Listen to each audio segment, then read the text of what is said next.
ამიტომ ჩემი არ კითხვა რა იყო, იცი? ანუ შენი აზრით თუ მოდის მეთქი ყურანი შეთავსებადობაში ძველ აღთქმასთან. ანუ აი იმ თორასთან და იმასთან. იმიტომ რომ ჩემი აზრით როგორც შეგიძლია მარტივად გამორიცხო ყურანის ჭეშმარიტობა არის თუ არ მოდის. თანხმედრაში თუ არ მოდის? არ არის ჭეშმარიტი. თუ მოდის არის. ხო და მაგაზე კითხე ხა რას არ ეთანხმები ძველი რას გადაგებს და ყურანი რას გეუბნება რას არ ეთანხმები? ბატონო ღმერთი მამა ძველი აღთქმა გეუბნება შვილებო მამა ესე უცლო იმაში ყურანში ალაჰი არავის მამა არ არის იმასა თანაზიარი არ გაუჩენია ძე არ ყავს ისა მე ძველ აღთქმაში იგავნის 30 თავში მე-4 მუხლებში ვინ არის უზენაესი რა ქვია მის ძეს პირდაპირ წერია ეს მოუშალოდ ამას ყურანი პირდაპირ უარყოფს გამორიცხავს ხო გესმის მე ეს მესიანური წინასწარმეტყველება 300 კაცო 300 წინასწარმეტყველება ძველი აღთქმიდან აღასრულა პიროვნებამ ჯვარს აეცვეს და ამაღლდა და მაგას უარყოფს ყურანი არაო ესო ის არისო უბრალოდ წინასწარმეტყველიო და წინააღმდეგობაში მოდის ხო გესმის რა იმასთან კარგი, ეხლა შენ საუბრობ ღმერთის სიტყვის დაჯერება არ დაჯერებაზე, ხო? ეხლა შენ რაც რო არის ჩანაწერები, ეპისტოლეები თუ რაღაცები ავთენტურია, ანუ სანდოა, მაგას გეკითხები ეხლა, მაგალითად, პავლე მოციქულის ეპისტოლეები. კი ბატონო. ახალი აღთქმა, ძველი აღთქმა ყველა ღვთის სიტყვაა, ხო? ძველი და ახალი არის ღვთის სიტყვა. კი ბატონო. ღმერთი შეცდომებს უშვებს? არა. აბა რატო ბიბლიაში ამდენი შეცდომა? აი რა შეცდომაა? რა შეცდომაა? ბევრი შეცდომა არის, მაგალითად წინააღმდეგობები არის ბიბლიაში.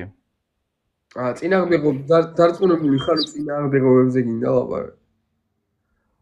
არა, შენ გეკითხები ხო არის ბიბლიაში ბევრი წინააღმდეგობა? არა, ბიბლიაში მე პასუხობ რომ ბიბლიაში წინააღმდეგობა არ არის, მაგრამ ამ შემთხვევაში პრობლემა შენაც გახარი რომ ჩემს ბიბლიას ადასტურებს შენი ყურანი და მაშინ თქვი მუჰამედზე პირდაპირ რომ მათყუ არა იყო, იმიტომ რომ თორა და ინჯილი ჭეშმარიტიაო და. მოიცა. ანუ პავლე არის ადამიანი მოციქული, რომელიც იესოს ყველაზე დიდი მტერი იყო, ქრისტიანობის უარყოფელი და მუჰამედ შუამავალი, რომელიც ანუ ჯაჰილიას ხანაში გამოგზავნა ღმერთმა, სადაც გოგოშვილებს ცოცხლად მარხავდნენ და ქალის უპატივცემულობა იყო და ეს ყველაფერი რომ შეცვალა და ამის გამო ბევრჯერ მოკლასადეს ეს არის არარელიგიური? ნახე ისა მუჰამედი არის ანტიქრისტე. იცი რატომ? იმიტომ რომ ანტიქრისტეს დეფინიციას ამობს იაკობი რომ ანტიქრისტეა ის ვინც უარყოფს მამას და ის რომ იესო არის ძედა. შესაბამისად მუჰამედი მაგას უარყოფდა პირდაპირ და პავლე მოციქული ხო კი ბატონო კლავდა ქრისტიანებს, მაგრამ ეგ არის ღმერთის სიყვარული, რომ ღმერთი იმ ადამიანსაც კი იღებს, ვინც საშინლად ცოდავს და მე პავლე მოციქული უდიდესი მოციქულია ჩვენთვის დღეს, მაგრამ საბოლოოდ ანუ ხო გესმის, ანუ წინააღმდეგობას, აი ამ ჯაჭვს რომელიც წყდება, ხო ხედავ რომ ჯაჭვს წყდება, ანუ როგორ შემიძლია დაიჯერო წიგნის, რომელიც ღვთაებრივ წიგნებს ადასტურებს და მე უარყოფს ღვთაებრივ წიგნებს თავისი სწავლებით, ხო გესმის? ანუ რა როგორ დაუმოწმე შენ თავს ყურანი რო ჭეშმარიტი არის? აი როგორ რანაირად აი წაიკითხე ყურანი. აი და თქვი რომ ჭეშმარიტი რატო რაღაცა კრიტერიუმი ხო უნდა არსებობდეს რა.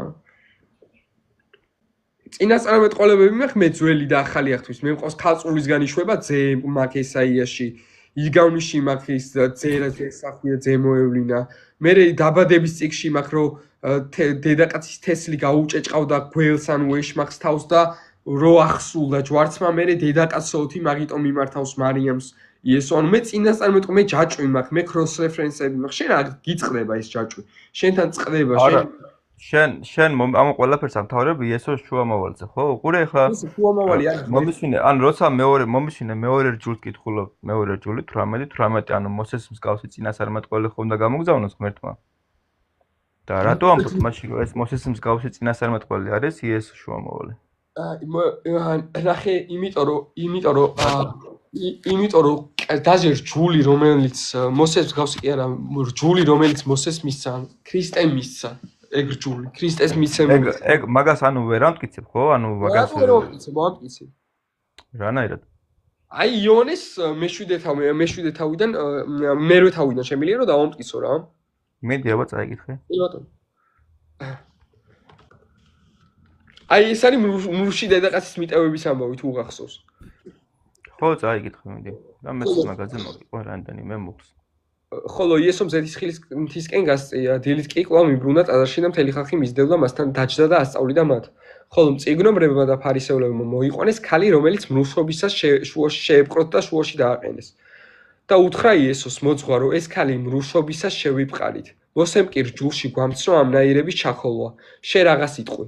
ხოლო ამას საცუნებლად ეუბნებოდნენ, რათა ბრალი დაედოთ მისთვის. იესო კი დაბლად ახრილიყო და თითით რაღაცას წერდა მიწაზე. მაგრამ რა კი დაჟინებით ეკითხებოდნენ, წამოიმართა და უთხრა მათ, ვინც თქვენ შორის უსოდველია, პირველი იმან ესროლს ქვა. მერე კვლავ დაიხარა და მიწაზე წერა განაგრძო. ხოლო ისინი ამ სიტყვების გაგონებისას უხუცესებიდან მოყოლებული საითითაოდ გაიკრიფენ, დარჩა მარტო იესო და შუაში მდგომარე ქალი. როგორი თემა იცი რომ თითით წერაზე არის ყურადღება გამახვილებული იესო მიწაზე იჯდა და თითით წერდა.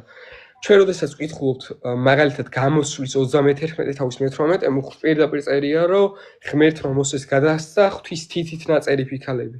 ანუ თითით წერაზე ასევე სხვა მუხლის წერია, ასევე ჩვენ ვხედავთ ასევე იმას იერემია 13:14 ძველ აღთქმაში წერს რომ უფალო დიდებულო ვინც მიგატოვებს და გაიკრიფებიან შენგან განდგომილი მიწაში ჩაიწერებიან და უფალი მიწაში იესო ამ შემთხვევაში თითით წერს. ხო გესმის ამ შემთხვევაში ბევრი კავშირი გვაქვს. რითი საიდან გამომდინარე ჩვენ შეგვიძლია მივხვდეთ რომ ქრისტე არის რჯულის ავტორი და მთავარი კავშირი კიდე არის ჩემი აზრით ის რომ რჯულში პირდაპირ არის ნათქვამი რომ ღმერთი ამბობს მე ვარ მე და არ არის ჩემ გარდა მე ვკვლავ და მე ვაცოცხლებ. მერე ქრისტე ახალ აღთქმაში პირდაპირ ამბობს რომ მას აქვს სიცოცხლის მიცემის ხელმწიფება ისევე როგორც აქვს მამას და მერე ამბობს რომ მე მაქვს ხელთ მიფყრია სიკვდილის და სიცოცხლის გასაღებები. ეს არის იოანეს გამოცხადება უკვე მეორე თავის 18-დან 23 მუხლამდე. ხო გესმის და ამიტომ რჯულის ღმერთი რომელიც აი მითითებებს იძლევა და საკუთარ თავზე რაღაც კონკრეტულ რაღაცას ამოწმებს იგივე კონკრეტულ ატრიბუტებს ქრისტე მიუსადაგებს მერე საკუთარ თავს. ხო გესმის? აი ამიტომ შეგვიძლია ჩვენ მივხვდეთ რომ ქრისტე არის რჯულის დამწერი ღმერთი. მიხვდი? ანუ რაც ძველი გიქადაგა შემდეგ შეცვალა მაგის ხმა გინდა? ანუ ხო ძველ აღთქმაში გიწერია რომ ღმერთი კაცი არა რომ მოიტყუოს ან შეთქვას და არასრულოს არ შეასრულოს და რაღაცები. ღმერთი არ არის კაცი რომ მოიტყუოს, კაცი იტყუება, ღმერთი არ იტყუება, ეს თქვა. მიხვდი? ანუ აი კარგად გააგრძელე. ღმერთი არ არის კაცი რომ ტყუილი თქვას, კაცო, ღმერთი არ იტყუება. კაცზე, იმიტომ რომ ყველა კაცი იტყუება. და იესო განკაცებული ღმერთი იყო, რომელიც ღმერთთან პიროვნულად ღმერთია შესაბამისად, იმაში ტყუილი არ არის, ვერ იტყუება, არ ახე გუნარი დაჟე, იმიტომ რომ სიმართლის ღმერთია, ჭეშმარიტების ღმერთია იესო, ასე რომ შესაბამისად არაფერი გასაკვირი არ არის მაგაში, ხო, ღმერთი არ არის კაცი რომ მოიტყუოს. თორე ღმერთი ვერ განკაცდება კი არა. და მამა ვინ არის? ანუ იესო ღმერთია ხო, მამა ვინ არის? მამა არის ღმერთი სამი პიროვნებაა, მამა, ზე და სულიწმინდა. ან ერთი ბუნებაა. მამა. ერთი ბუნება, ანუ ჩვენ ადამიანები ვართ, შენ ნეო ხარ, მე მამუკა ვარ, ხო? და ჩვენ ქვია ადამიანი, ანუ ასე აღითქვამ ერთი ვართ, ადამიანი გვეწოდება და სხვადასხვა პიროვნება ვარ თუ როგორ აღითქვამ ეს არაცენი? ერთი რა ვართ, მაგალითად ჩვენ შეგვიძლია ვიყოთ ერთი ოჯახი, სიტყვაზე. შენ რო ქრისტიანი თუ გახდები, ჩვენ შეგვიძლია ერთი ვიყოთ ერთი ოჯახი. ან მაგალითად მე და ჩემი ცოლი ვართ ერთი, ბიბლიაში პირდაპირ წერია, კაცი მიატოვებს დედმამას და მიეწევება თავის ცოლს და ორნი იქნებიან ერთ ხორცს. მაგრამ თუ მეკითხები, ანუ თქვენ ხართ ორნი, მაგრამ ერთი პიროვნება თუ როგორ? ორი პიროვნება და ერთი. ანუ ეგრე ხსნი? აი ნახე პიროვნება სხვა რაღაცაა და არსება სხვა რაღაცაა რა. ღმერთი არის როგორ იცი, ანუ ღმერთს ხო არ აქვს მატერიალური ბუნება. შესაბამისად არამატერიალური რადგან არის, ანუ ბუნება ღმერთს აქვს ერთი, ანუ ერთი და იგივე უსასრულო ბუნება აქვს, მაგრამ ცნობიერება კიდე არის სამი, ანუ სამი პიროვნება. ეს ბუნება რაც არის ღმერთის ზენიტარული ბუნება, არის სამ სხვადასხვა პიროვნებაში, მამაში, ძეში და სულიწმინდაში, მიხვდი? ეს არის სამება, ამიტომ გვწამს სამების, წმინდა სამების. ანუ ძველი აღთქმა, დავიწყოთ ახლა ძველი აღთქმიდან. მეორე ჯული 6:4. ისმინე ისრაელ, უფალი ჩვენი ღმერთი, უფალი ერთია, ანუ ერთია. ერთია? ხო. ერთი ღმერთია რა, ერთადერთია ღმერთი. ერთი ღმერთია, ანუ ბევრი ღმერთი არ არის, ერთი ღმერთია. კი ბატონო. ესაია 45:5. მე ვარ უფალი და სხვა არ არის, ჩემს გარდა არ არსებობს ღმერთი, ანუ ჩემს გარდა ღმერთი არ არსებობს. ანუ ყურანის ხო მთელი ყურანი ამაზია რომ ღმერთი ერთია და მის მსგავსი არაფერი არა და სხვა ღმერთი არ არსებობს. ხო. ანუ ადამიანი რომ მუსლიმანი გახდეს, პირველად უნდა დამოწმოს რომ არ არსებობს ღვთაება გარდა ალლაჰისა. აი მოიცა კითხვა მაქვს. მე რო თქვა ესეთი რაღაც რომ ღმერთი ერთია და არ არსებობს ღმერთი გარდა ღმერთისა, ამ შემთხვევაში მე მუსლიმი ვარ შენი ლოგიკით. როგორ უნდა თქვა? მე რო თქვა რომ ღმერთი არის მარტო ერთი, მუსლიმი ვარ? არა, უყურე, არ არსებობს ღვთაება გარდა ალლაჰისა. ანუ აქ ეს ნიშნავს რომ ღმერთი ერთი და მისი თანაზიარი არ არის, ანუ თანაზიარი არ უნდა დაუდგინო. მომისმინე. მე რო თქვა რომ ღმერთი ერთია და შენ რომ თქვა რომ ღმერთი ერთია და მისი მსგავსი, ანუ თანაზიარი არ ყავს მას და იწამო ღმერთი, ანუ სხვა თანაზიარი არ დაუდგინო, ანუ მხოლოდ ღმერთზე რო ილოცო, მუსლიმანი ხარ, მუსლიმი მორჩის ნიშნავს და ემორჩილები ღმერთს. მუსლიმი ვარ, თუ ამბობ რომ ღმერთი ერთია და ღმერთს არ ყავს თანაზიარი, მუსლიმი ვარ შენი ლოგიკით. მაგას მეუბნები, ხო? ხო, მაგის მერე ახლა იწყება ღმერთის მორჩილება, ხო? და ღმერთის მორჩილება ქმედებით გამოიხატება და არა სიტყვით, არა? ერთა მისსამ, ყურანის თუ არ მჯერა? ჰა? ყურანის თუ არ მჯერა? ყურანის თუ არ ჯერა, ღმერთის სიტყვის არ ჯერა და მუსლიმი ვერ იქნები. მოიცა, რატოღაც გეუბნები ღმერთი ერთია, მას თანაზიარი არ ყავს და ღმერთზე რატო არ ვარ მუსლიმი? ანუ სხვა რაღაცეებიც გჭირდება, ხო, რომ მუსლიმი გახდე. ყურანში აღწერილი ღმერთი უნდა დაიჯერო. პროსტა ღმერთი კი არა, პროსტა ღმერთის ყველას წამს კაცო. რაღაცა ძალის ყველას.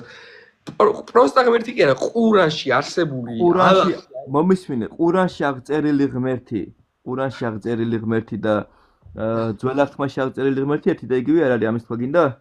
არ არის მამა, იქ ღმერთი ნანაირად არის ერთი და იგივე. იქაც სამებაა ღმერთი. იქ არ იცვლება იქ ღმერთი. სამება არ არის, ეგ ტერმინოლოგია შემდეგ გამოგონილია. 325 წელს ნიკეის კრებაზე კონსტანტინე დიდმა ძალადობრივად ჩაატარა. ნიკეის კრება სხვადასხვა ძალადობრივად ჩატარებული კრებაა ეგ და ანუ ეგ იყო ცოტა პოლიტიკურიც რა. ანუ ნიკეის კრებაზე სამების განხილვა რო არ ყოფილა, ხო იცი? ნიკეის კრებაზე ხო იცი რომ სამების განხილვა ვაფშე არ ყოფილა. სიტყვა სამება ვისგან მოდის?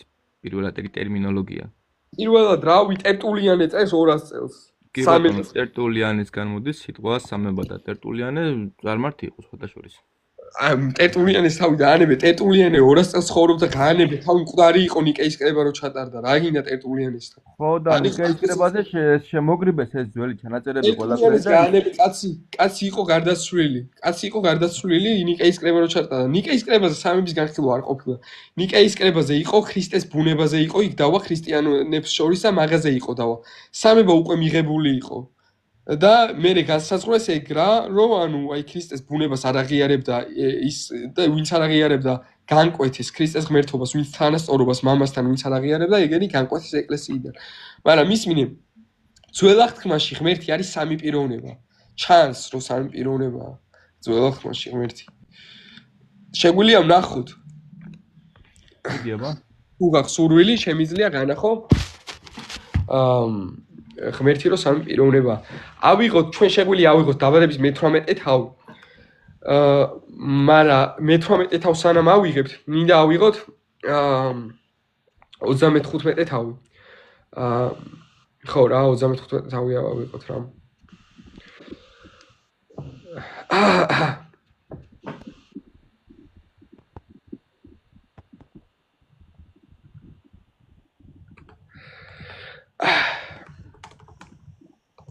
მე-18-საც გავხსნი ვარ. და შენ მითხარი, ძველ აღთქმაში არის თუ არა ღმერთი ნამდვილად სამი პიროვნება რა.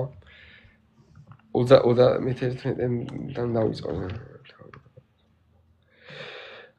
გაიგო იაკობ მოიცა? საიდან დავიწყო რა? მე 11-დან დავიწყებ, აი. ფარის ახურების დრო იყო, ავახილე თვალი სიზმარში და მომისმენე ისლამი, გესმის შემი ხმა? ეხა კონტექსტი რო იცოდე რა მარტივად, იაკობი არის მოლაპარაკე, ვინც ლაპარაკობს არის იაკობი, ანუ პირველ პირში, იაკობი ლაპარაკობს. ხო, ფარის ახურების დრო იყო, ავახილე თვალი სიზმარში და ვხედავ, აჰა, ვაცები ფარას რომ ახტებიან, სულ ხატულები და დაწინწყულები და ჭრელები არიან. მითხრა ღვთის ანგელოზმა სიზმარში, იაკობ, მივუგე, აქა ვარ. მითხრა, აახილე თვალი და შეხედე. ყველა ვაცი ფარას რო ახტება ხატულაა და დაწინწყული და ჭრელია, რადგან ყველაფერს ვხედავ, რასაც ლაბანი გიკეთებს. მე ვარ ღმერთი ბეთელისა, სადაც შენ ზეთის ცხეს სვეთ, სადაც აღთქმა მომეცი, ახლა კი ადექი და გადი ამ ქვეყნიდან დაუბრუნდი შენ სამშობლო ქვეყანას. ანუ ამ შემთხვევაში ანგელოზი მალახ იაჰვე ლაპარაკობს ესეთ რამეს, რომ მე ვარ ღმერთი ბეთელისა. წარმოიდგინეთ, ბეთელი არის ღმერთის სახლს ნიშნავს. მე ვარო ღმერთი ბეთელისა. ანგელოზი ამბობს ამ სიტყვებს. მიხვდი, ანუ როგორ ბედავს ანგელოზი შენი აზრით, აი ეს სიტყვები რო წარმოთქვას.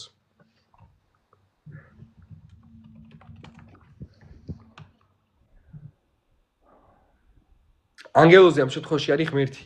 მალახ ებრაულად არის შეტყობინების მომტანი მაცნე, ანუ ანგელოზი მალახ არის რა. ანგელოზი ადამიანსაც ეწოდება ახალ აღთქმაში, მალახ შეტყობინების მომტანს ნიშნავს. ანუ ამ შემთხვევაში ღმერთის მაცნე, ღმერთის მაცნე ამბობს, რომ მე ვარ ღმერთი ბეთელისა, ღმერთი ვარო. ასევე დაბადების პირველ თავში მიწა იყო უსახო და უდაბრული და სული ღვთისა იძროდაო წყლებს ზემოთ. ახ სული წმინდა ჩანს და მე 26-ე მუხში წერია, რომ შევქმნათო კაცი ჩვენს ხატად და მსგავსად მრავლობითია. მრავლობითში ამბობს ღმერთი ამას ხო გესმის? მრავლობითი ენაა გამოყენებული. მერე დაბადებაზე სანამდვილო ესაიას 42 თავის 16 მუხში იეჰოვა მოლაპარაკე, ანუ ღმერთია მოლაპარაკე, იეჰოვა ამბობს ესეთ რამეს, რომ იეჰოვამ და მისმა სულმა გამომგზავნა, ანუ იეჰოვა ამბობს, რომ იეჰოვამ და მისმა სულმა გამოგზავნა, ერთი იეჰოვა, ორი იეჰოვა, სამი იეჰოვა, ანუ სამი პიროვნებაშია ღმერთი. დაბადების მე-18 თავში, როდესაც აბრაამს გამოეცხადა სამი კაცი, ნუ ზოგი წმინდა მამა იმასაც კითხulis, რომ საერთოდ სამებაა ეს, მაგრამ არ ვთვლი ეგრე, არ ვეთანხმები, ანუ სხვა წმინდა მამები არ ეთანხმებიან და არ არის ეგრე, ანუ რეალურად არ არის სამება, ერთი ღმერთია და ორი ანგელოზია რეალურად, მაგრამ მე მე-19 მუხში ეს რამეს ამბობს ღმერთი, რომ უფალი, მოდი მე-19:24-ს წაგიკითხავ დაბადების მე-19:24-ს. ეს რამეს ამბობს ღმერთი რა, როცა სოდომში ჩადის, რომ აწვიმა უფალმა ციდან სოდომს და გომორს გოგირდი ცეცხლის უფლისგან.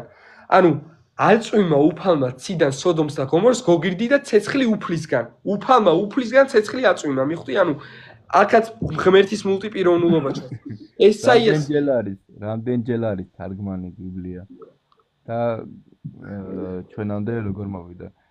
ებრაული ენა იცი? ებრაული ენა იცი? მომისმინე. ებრაული მაგ გოგირდი ცეცხლია ვინ გადარჩა? ჰა? ვინ გადარჩა?